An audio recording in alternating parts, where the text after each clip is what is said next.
In 1973, a man named Ingo Swann sat in a windowless room at the Stanford Research Institute in Menlo Park, California. A CIA officer handed him a set of coordinates. No context, no photographs, no briefing materials, just numbers. Swann closed his eyes and described the planet Jupiter. He said Jupiter had rings. In 1973, no scientists on Earth believed Jupiter had rings. There was zero astronomical evidence. When Swann's report was filed, it was dismissed as noise. 6 years later, in 1979, NASA's Voyager 1 probe reached Jupiter. It confirmed that Jupiter had rings. SRI formally published an analysis of Swann's session in 1980. The program Swann worked for was funded by the CIA, the Defense Intelligence Agency, the Department of Defense, and Army Intelligence. It ran for 23 years. It cost over $20 million. It had 6 different code names: Scanet, Gondola Wish, Grill Flame, Center Lane, Sunstreak, and finally, Stargate. It was declassified in 1995. And the statistical results, according to the declassified assessment, were thousands of times greater than what would have been expected by chance. Your government spent 23 years and $20 million training people to see things with their minds, and they kept funding it because it worked. 4 days from now, David Grush, the Pentagon whistleblower who testified under oath about non-human intelligence, will stand on the steps of the United States Capitol and disclose specific classified evidence. 7 days from now, Steven Spielberg releases a film called Disclosure Day. The government, Hollywood, whistleblowers, all converging on the same building in the same week. In 1952, Carl Jung, the founder of the analytical psychology, coined a word for moments like this: moments when events that have no causal connection align in ways that feel overwhelmingly meaningful. He called it a synchronicity. This is the Sovereign Investigation, Volume 5, and this is the Synchronicity Engine. You're listening to The Sovereign System, where the fringe meets the framework. I'm John. And I'm Dave. If you're just joining us, first of all, incredible timing. You found us the week everything converges. Second, this is the Volume 5 of a special investigation series. Volume 1 through 4 are on the channel. You'll want them. Today, we're covering a 23-year classified government program that proves the CIA believed in psychics more than your aunt who reads tarot at the Thanksgiving. And we're connecting it to a man who wrote a book about UFOs in 1958 and a whistleblower who's about to stand on the Capitol steps in 4 days. Project Stargate, Carl Jung, and the most consequential week in the history of disclosure. Let's go. All right, Dave. We need to talk about what's happening this month because I've been tracking this calendar and I think I'm losing my mind. All right, John, walk me through it. June 5th, today, we're releasing this episode. June 9th, 4 days from now, David Grush, the former NGA and NRO intelligence officer who testified under oath before Congress about non-human intelligence retrieval programs, is standing on the steps of the United States Capitol alongside Congressman Tim Burchett, Eric Burleson, Ann Paulina Luna, and Jared Mikowski. Investigative journalist Leslie Keene and filmmaker James Fox are hosting. Grush is going to discuss specific NHI evidence from classified channels.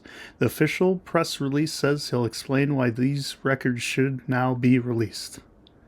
And his quote from the press release: President Trump now has a historic opportunity.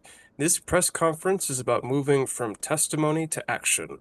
Let the American people judge the facts for themselves. June 12th, 3 days after the rally, Steven Spielberg's Disclosure Day opens in theaters worldwide. A film about humanity learning we're not alone. Emily Blunt, Colin Firth, John Williams scoring it. The trailer that dropped last week shows an actual alien creature. June 25th, 2 weeks after the film, the Disclosure Foundation hosts the Disclosure Forum at the U.S. Capitol, a 501c3 nonprofit. Their stated purpose, and I'm reading this directly, No organization has begun the work of asking the harder question, what is the plan? They're explicitly saying the era of proving existence is over. They're moving to process, planning, post disclosure governance. And sandwiched in all of this, the NSA just released documents marked top secret Umbra through a FOIA appeal by the Disclosure Foundation. Umbra is one of the most sensitive classification markings in signals intelligence.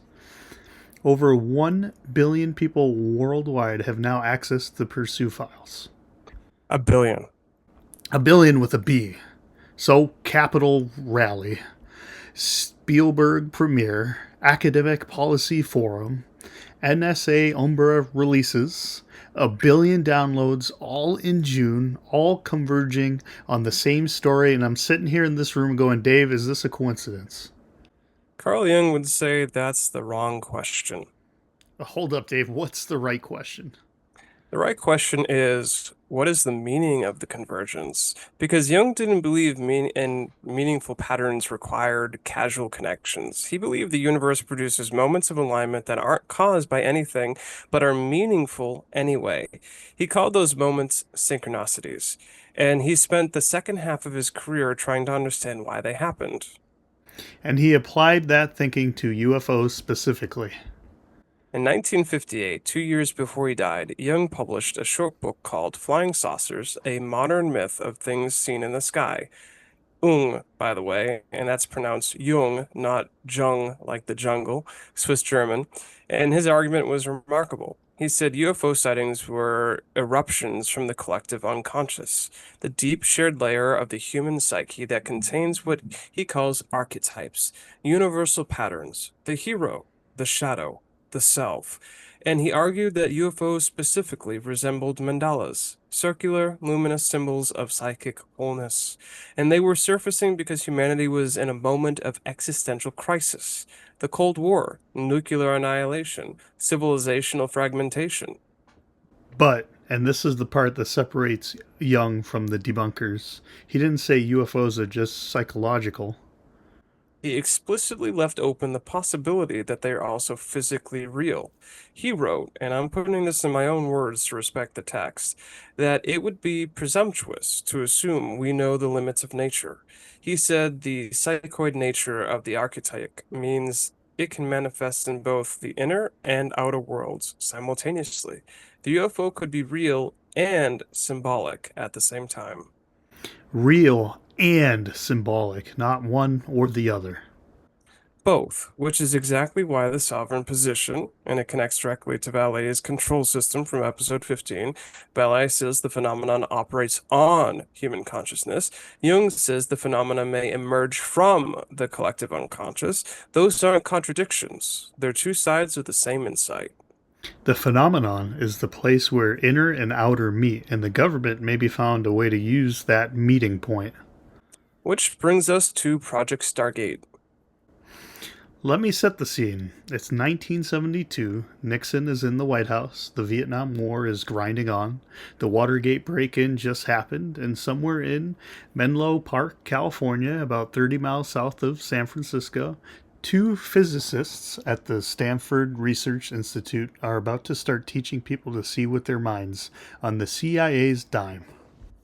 The physicists were Hal Puthoff and Russell Targ. Puthoff had a PhD in electrical engineering from Stanford. Targ was a laser physicist. These were not mystics. These were hard scientists with security clearance and government contracts. And the reason they got funding?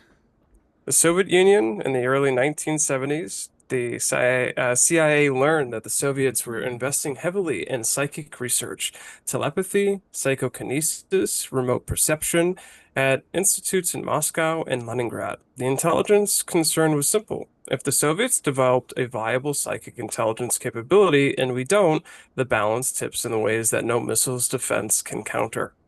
So the CIA said the Soviets are building psychic spies. We better build psychic spies too. That is the most Cold War sentence I've ever spoken out loud.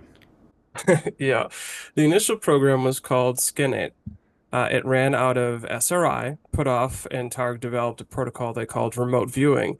They coined the term defined as the alleged ability to perceive distant locations without physical access using only mental concentration. And they recruited two primary subjects, Ingo Swann and Pat Price. Tell me about these guys. Ingo Swann, born in 1933, died in 2013, artist, author, and the man who essentially designed the remote viewing methodology. He developed what became coordinate remote viewing, or CRV, a set of structured steps that theoretically allowed anyone to be trained to produce accurate target data, not just gifted psychics. Anyone. Anyone? That was the claim, and it's what made the program scalable enough to interest the military. You don't build a spy program around one gifted individual, you build a training protocol. And Pat Price? Pat Price, former police commissioner of Burbank, California, no scientific background, no intelligence training. He walked into Puthoff's office voluntarily, and he became arguably the most accurate remote viewer in the program's history. In 1974, Targ and Puthoff ran a demonstration for the CIA. They gave Pat latitude and longitudinal coordinates with no additional context. The coordinates pointed to a location deep in Siberia. Prince described the exterior and interior of a facility and the layout of buildings, the position of a large crane, structural details of what turned out to be a secret Soviet weapons research installation at Semipalatsky. Semipalatsky. I want the record to show that I nailed that on the actual first try. Yeah, you did actually. The accuracy of Price's description was striking that it triggered a formal congressional investigation. Not into whether the program worked, into whether somebody had leaked classified satellite imagery of the facility to the researchers, because Price's description matched so closely that the CIA suspected a security breach. They investigated, no breach was found, nobody had shown Price anything. He saw it with his mind, and the government continued funding the program for another 15 years. I need to sit with this for a second. Congress investigated a psychic for being too accurate. That's not a conspiracy theory, that's a declassified fact. The United States Congress looked at a retired police commissioner from Burbank and said this man described a secret Soviet weapons lab so well that someone must have shown him the photos, and nobody had. Nobody had. Your tax dollars, everybody. After the initial research phase, the program went operational. It was formalized as Grill Flame in 1978 under Army Intelligence. INSCOM Detachment G based in buildings 2560 and 2561 at Fort Meade, Maryland. The first operational mission in September of 1979 located a downed aircraft crash site within 15 miles of its actual location. That early success pushed the program from training to operational status by the end of the year. 15 miles using someone's brain. Documented operational successes included locating a downed Soviet spy plane under a jungle canopy in Zaire after the Department of Defense had deemed it lost, providing details about hidden Soviet facilities that were later confirmed through conventional intelligence, assisting in the 1988 kidnapping of Marine Colonel William Higgins in Lebanon, and remote viewers provided location information that was later collaborated by traditional intelligence sources. They found a plane in the jungle with their mind. The DOD said we can't find it, and the psychic said it's over there, and it was over there. The program's participants had a term for the most astonishing results. They called them 8 martini results. What's an 8 martini result? A result so mind-boggling that everybody involved has to go out afterwards and drink 8 martinis to recover. This is in the declassified files. That's the actual internal terminology. The CIA has a metric for how drunk the results make you. This is the greatest government program of all time. Now, Swann's most famous session in 1973, he was given coordinates pointing to Jupiter. No context, he described the planet's atmosphere, meteorological phenomenon, magnetic field characteristics, and critically, he said Jupiter had rings. In 1973, no astronomer on Earth believed Jupiter had rings. There was zero observable evidence when Swann's report was filed. The ring claim was dismissed. And then in 1979, NASA's Voyager 1 reached Jupiter. It confirmed Jupiter has faint rings. SRI formally published the analysis of Swan's session in 1980, comparing his 13 reported factors against Voyager's data. 6 of the 13 factors were scientifically substantiated by 1975 before Voyager. The ring discovery was confirmed in 1979. Swan's archives, including the session records, are housed at the University of West Georgia. I just want to be crystal clear for the architects. A man sat in a room in California. Someone gave him coordinates. He described a planet 365 million miles away. He said it had rings. Nobody believed him. NASA sent a probe. Guess what? It has rings. That is, in fact, what happened, and the declassified records confirm it. Dave, I'm going to need 8 martinis after this episode. Yeah, now we're going to go deeper. In 1975, Swan claimed that a mysterious operative he called Mr. Axelrod recruited him for a highly classified agency, separate from the CIA, to remote view the far side of the moon. Swan reported observing artificial structures, what he described as mining operations, and humanoid figures. He detailed these claims in a book published in 1998 called Penetration: The Question of Extraterrestrial and Human Telepathy. Okay, kit time. Sagan's Tools, episode 13. Go. Tool 1, Independent Confirmation. The Jupiter rings were independently confirmed by Voyager. The Soviet weapons labs were independently confirmed by Congress's own investigation. The moon claims no independent confirmation exists. No second viewer reported the same structures. No subsequent evidence has been produced. Tool 9, falsifiability. The moon claims are, in principle, falsifiable. You could send a probe, you could send astronauts, but nobody has tested the specific claims Swan made. So, we hold it the way we hold everything on this show. Interesting, sourced, unverified, and separate from the verified results of the program, which are substantial on their own. Correct. The verified results don't need the moon claims to be impressive. The Jupiter rings, the Semiplasky lab, the downed aircraft, those stand on their own. The moon material is speculative. We present both, we label the difference. Now, Pat Price, the man whose accuracy triggered a congressional investigation. What happened to him?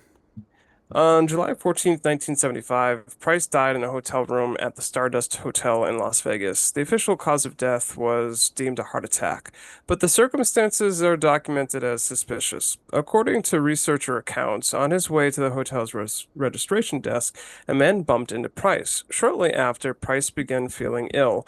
Throughout the night, he experienced pain and breathing difficulty. At 5 a.m., he called a friend. He was coherent and not complaining of chest or arm pain, not typical heart attack presentation. The friend witnessed Price convulsing repeatedly. Paramedics shocked him without success. He was pronounced dead on the scene.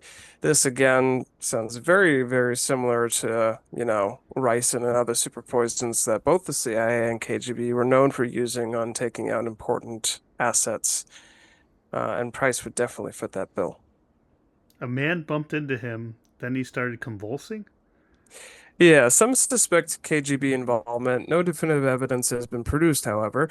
The death has never been formally reinvestigated, and I want to note Price has also reported in 1973 that he believed extraterrestrials had established 4 underground bases on Earth. He remote viewed them and provided descriptions of their locations and functions to Hal Puthoff. So the most accurate remote viewer in the program, whose accuracy literally triggered a congressional security investigation, also claimed to have psychically located alien bases, and then he died in a Las Vegas hotel room after a stranger bumped into him.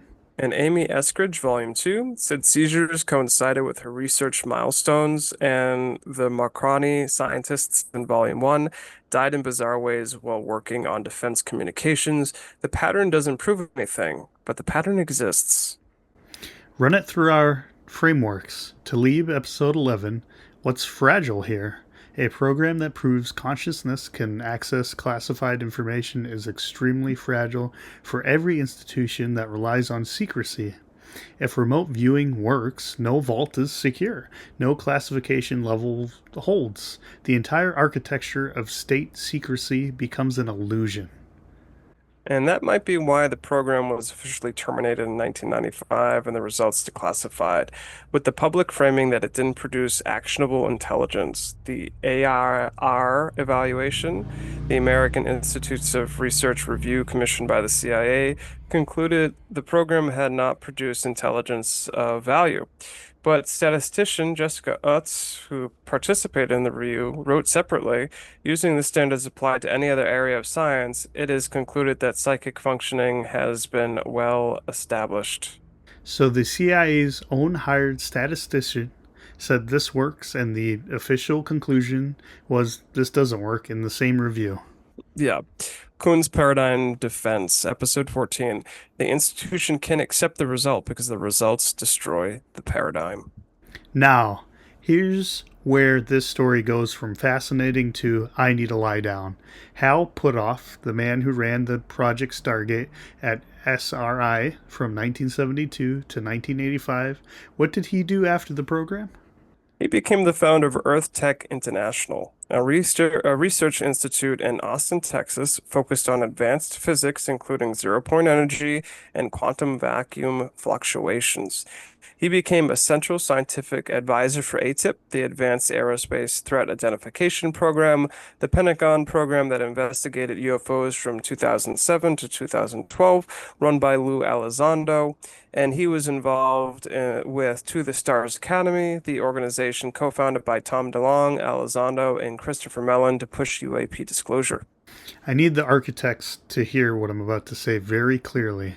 The same man who ran the CIA's psychic spy program, who proved that human consciousness can access information across arbitrary distances, is also one of the key scientists behind the Pentagon's UFO investigation. One man bridges consciousness research and UAP disclosure directly. And Puthoff's theoretical work connects the two. His research into quantum vacuum energy suggests the physics of UAP propulsion and the physics of remote viewing may share an underlying mechanism.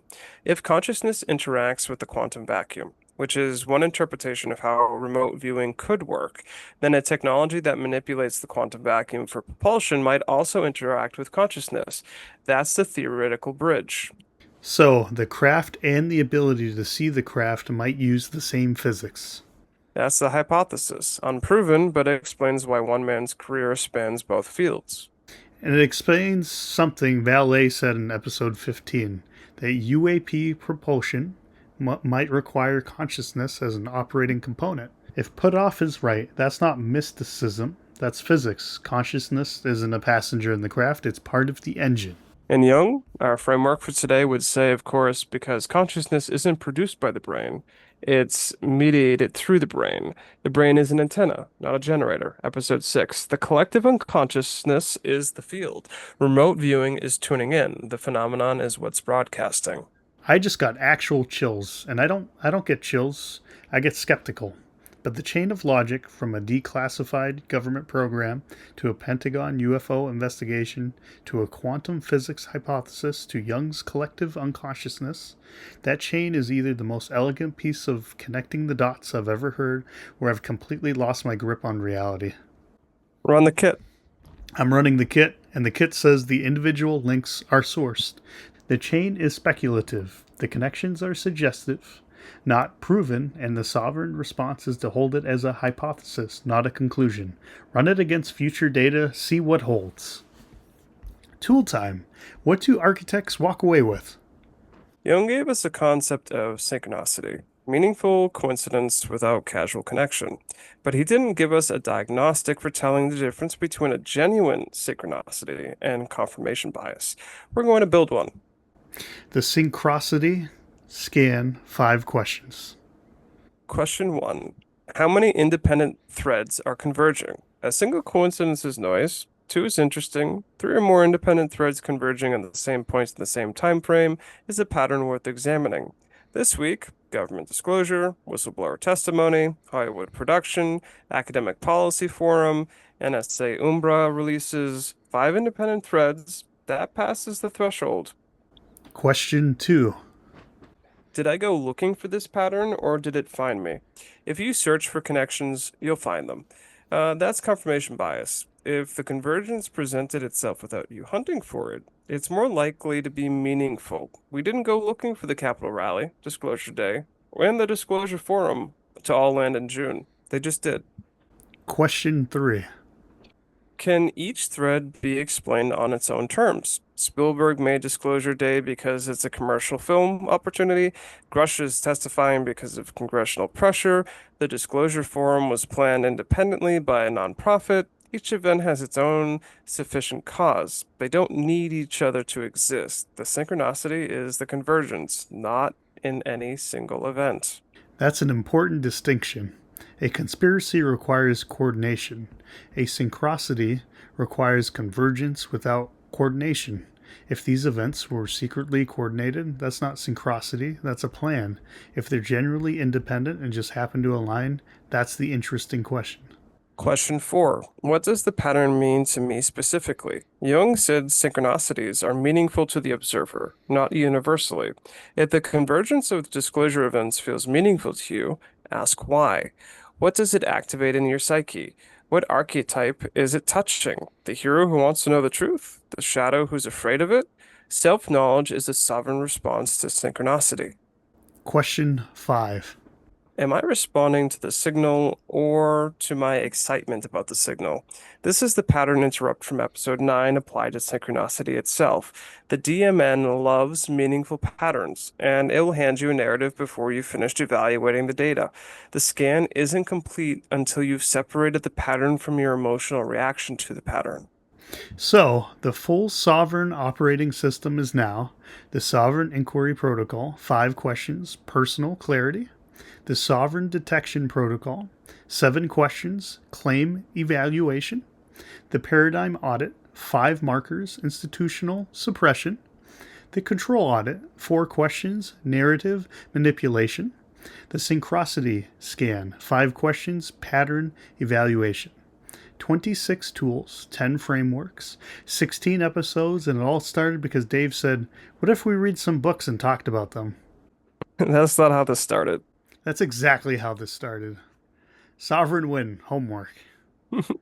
This week's assignment is called the Signal Watch. On June 9th, Grush stands on the Capitol steps. On June 12th, Disclosure Day opens. We're going to watch both, and you're going to run the entire sovereign operating system on both events, all 26 tools, all 5 protocols. Here's the cheat sheet. When Grush speaks, run the detection protocol. Can a skeptic verify his claims? What would change your mind? When the government responds, run the paradigm audit. Is the attack on the evidence or the person? When you watch Disclosure Day, run the control audit. What costumes is this wearing and what belief is it installing? When you feel something shift in your chest, run the inquiry protocol. Am I wearing armor or being brave? When it all feels like meaning something, run the synchronicity scan. Signal or excitement about the signal? Write it all down. Bring it to the community. We're going to do a special debrief episode after June 12th covering what actually happened. Now, close. In 1973, a man sat in a room in California and told the CIA that Jupiter has rings. 6 years later, a robot confirmed he was right. For 23 years, your government funded people who could see across continents with their eyes closed. The results were so accurate that Congress thought someone was leaking classified photos. The statistician they hired to debunk it said this is real, and the man who ran that whole thing later became the scientist at the heart of the Pentagon's UFO investigation. In 4 days, a whistleblower stands on the Capitol steps with evidence from classified channels. In 7 days, the most famous director alive releases a film called Disclosure Day. In 3 weeks, a non-profit hosts a forum at the same Capitol asking, "What is the plan for after disclosure?" Jung said synchronicity is the universe arranging meaningful coincidences that have no casual connection. Vallée said the phenomenon is a control system that shapes human belief across centuries. Palaska said we've watching a new religion form. Sagan said demand evidence. Kuhn said, watch for the paradigm defending itself. Talib said, fragile systems suppress black swans. And somewhere in a windowless room 51 years ago, a man described the rings of Jupiter, and he was right. Something is happening, architects. It's always been happening. The tools don't tell you what it is, they tell you how to look at it without losing yourself. Be the architect. The Sovereign Investigation, Volume 5, The Synchronicity Engine. See you on the other side of June 9th. I'll be the one in the crowd running 26 diagnostic tools on a whistleblower while everybody else holds up signs. You're not going to the rally. I'm going to the rally, Dave. I bought a notebook. It has tabs. It's color-coded tabs. I'm very organized. And it's going to be organized one for each protocol. Of course it does. The artisanal pickles are coming. Long story. See you next week.